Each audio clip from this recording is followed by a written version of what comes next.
जय श्री कृष्ण। स्वागत है आपका जीवन की महाभारत के इस अंतिम अध्याय में। अब तक हम गीता के हर संदेश को महसूस कर चुके हैं।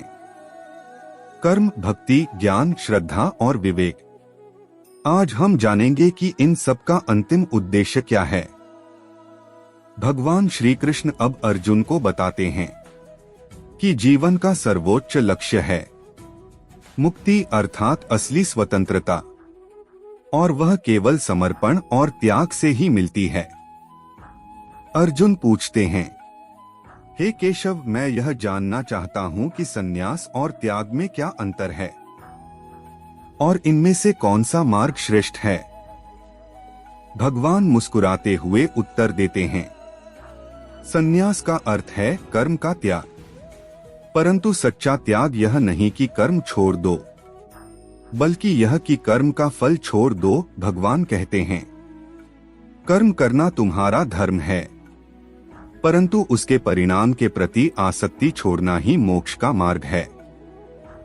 जो व्यक्ति दूसरों के भले के लिए कर्म करता है पर परिणाम की चिंता नहीं करता, वह वास्तव में त्यागी कहलाता है। सच्चा सन्यासी वह नहीं जो घर छोड़ दे, बल्कि वह है जो अहंकार और लोभ छोड़ दे। भगवान 3 प्रकार के कर्म बताते हैं। एक, सात्विक कर्म, जो कर्तव्य भावना से बिना स्वार्थ के किया जाए।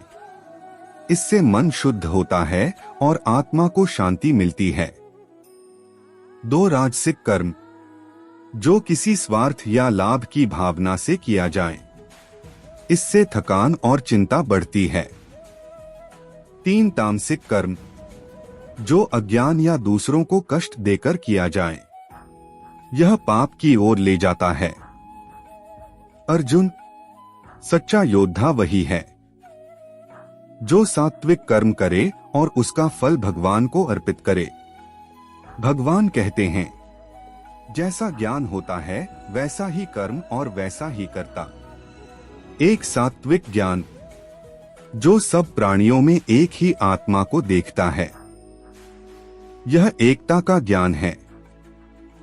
2, राजसिक ज्ञान, जो हर वस्तु में भेद देखता है, यह मैं हूं, वह दूसरा। 3, तामसिक ज्ञान, जो अंधविश्वास, अज्ञान और भ्रम पर आधारित हो।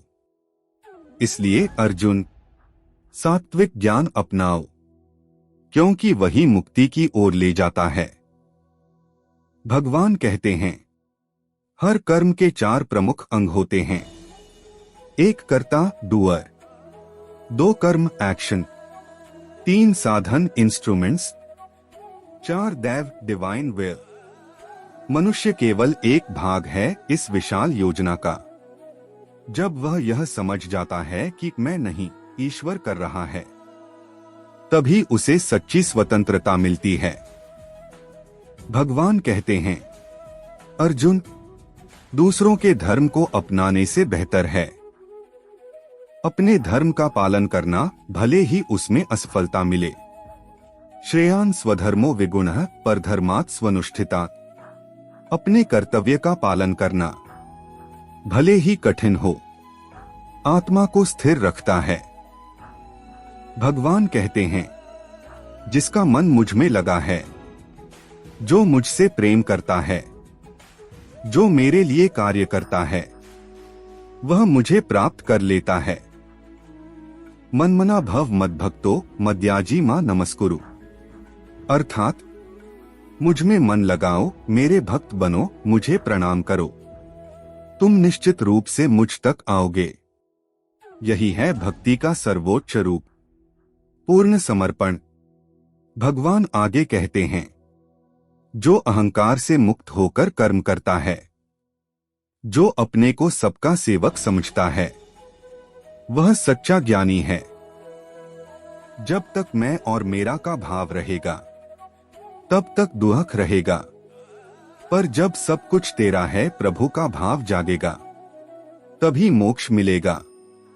अर्जुन अब शांत है, उसका मोह समाप्त हो गया है। वह कहता है, हे कृष्ण, अब मेरा भ्रम मिट गया है। मैं आपका आदेश मानने को तैयार हूँ। और यहीं कुरुक्षेत्र की रणभूमि में भगवान श्री कृष्ण मुस्कुराते हैं, क्योंकि अर्जुन ने अपने भीतर की महाभारत जीत ली है। गीता का यह अंतिम अध्याय हमें सिखाता है कि सच्चा संन्यास जीवन से भागना नहीं, बल्कि जीवन के हर कर्म को ईश्वर को समर्पित करना है। कर्म करते रहो पर फल की चिंता मत करो। समर्पण रखो, क्योंकि वही मुक्ति का द्वार है। अपने भीतर के कृष्ण को पहचानो, वही तुम्हारा मार्गदर्शक है।